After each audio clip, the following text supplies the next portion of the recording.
Hello everyone, this is Ken, coming to you with another data science video. Today I'm talking about why you might not actually want to be a work-from-home data scientist.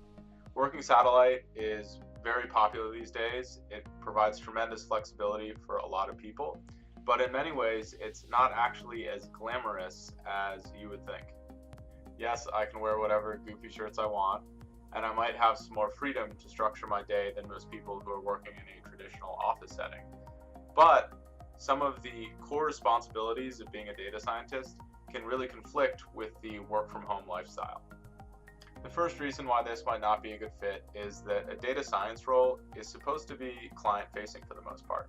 You're eliciting requirements, you're working with stakeholders to make sure that they're getting exactly what they want out of the work that you're doing. This can vary between data science roles. Some might be a lot more client-facing and some might be less client-facing, but this is still a key feature of doing really good work, is interacting with people. When you're working from home, this interaction is over the phone, over video chat, and it's not quite as seamless as it could be in the office setting. Another challenge is it can be really difficult to motivate when you're working at home. Your bed is probably in the other room, you might have a really nice comfy couch behind you like I do, and it's difficult to work on the projects that you're responsible for when there's so many distractions and you know that no one's going to actually be watching you.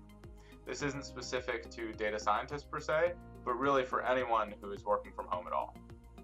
I've found that I've also had difficulties when my work blends into my personal life. Because you're working from home, you don't necessarily have a clear endpoint to your workday. I might work from like 10 a.m. until midnight and be shocked that I have no free time. There's no separation, there's no physical distance from what you're doing at your work and what you're doing at home. In that same vein, when you're working from home, it's really difficult to schedule your day. You have to be very strict with what you're going to be doing at certain times, because doing your laundry or cooking dinner can be a distraction. And you want to make sure that you know when you're doing work and when you're doing things that are your responsibilities outside of work. My final real challenge is that it's a bit more difficult to get help when you need it when you're working from home. I really like to be able to walk around the office, ask someone if I'm having trouble with some of my code, or if there's a business concept that I can't quite wrestle with. It's a lot easier to talk with them in person, get a very quick answer, than to ping them on Slack or to try and actually reach them over the phone. Overall, I've actually really enjoyed working from home. I think that I'm pretty disciplined and I've been able to structure my days so I'd reach peak efficiency, but I've also been a little bit lonely. You really don't talk to people. I'm pretty extroverted and I like to see other people, and I really don't get that when I am working from home. My girlfriend is tired of being the only person that I talk to on some days. I worked from home for the past 2 years, and I've recently started working in the office and really only working from home about once or twice a month.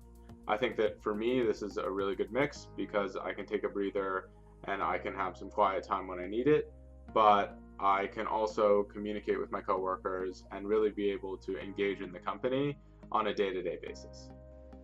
I definitely wouldn't discourage anyone from taking a role as a work-from-home data scientist, especially if it suits your personality, it fits within the position that you're applying for. You might not be interacting with people as much, or if it fits your geographic requirements very well.